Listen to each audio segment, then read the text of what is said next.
Hello, this is Tina Abayomi-Paul of freetraffictip.com, and I am coming to you today to discuss a little bit more about Google social search with you. I know you may have heard the announcement about Google social search and how they're including results from your social circle in Google when you're logged in. And since that seems to be such a small subset of people that you might be connected to, it's kind of on the surface it feels like a so what, but I want to pose something different to you. What if the circle of people who it reaches are the most influential people? What if they're not and it's just another 25% of your audience or 10% of your audience that you can get close to or make deeper connections with because they're using Google social search?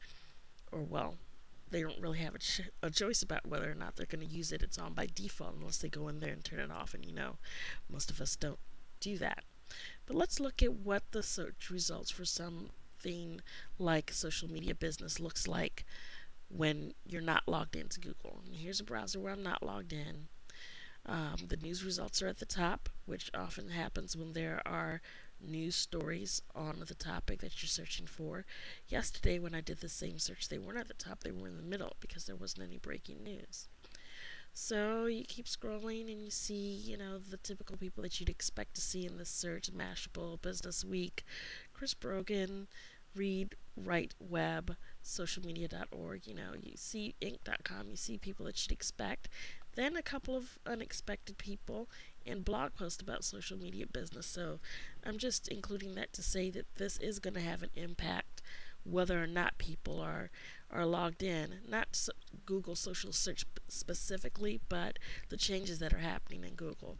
So, there's two more places where you can sneak into the top 10 even if it's not among people who are logged into Google social search, and that's in news results and in blog posts because they're now part of this page.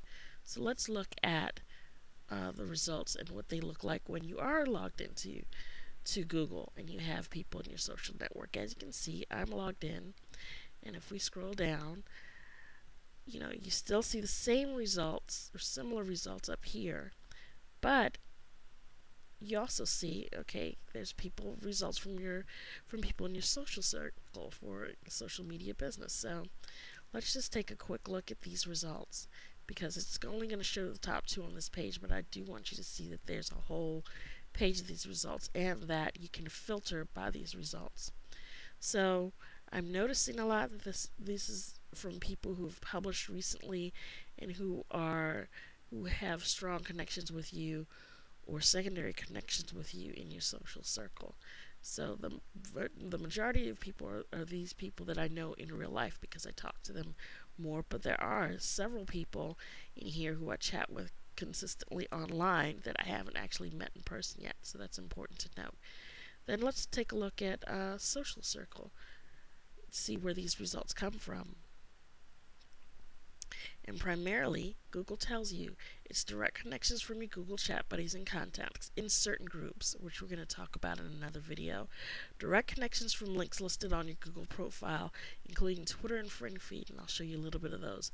Secondary connections, it's not just the people you're connected to, it's the people they're connected to. So this makes up about, I'd say, 10% of the people I'm connected to on a site like Twitter. But I have noticed that it is the most that it tends to be the most influential people or the people I'm most connected to. And so you can see that Google will even show you like how they came up with this information, why they feel that that person is connected to you, and that you can edit some of those people out if you want to. So where is it getting your social content? From things that you put in your Google profile, which we're going to discuss in depth in some upcoming things that I'm going to do for you.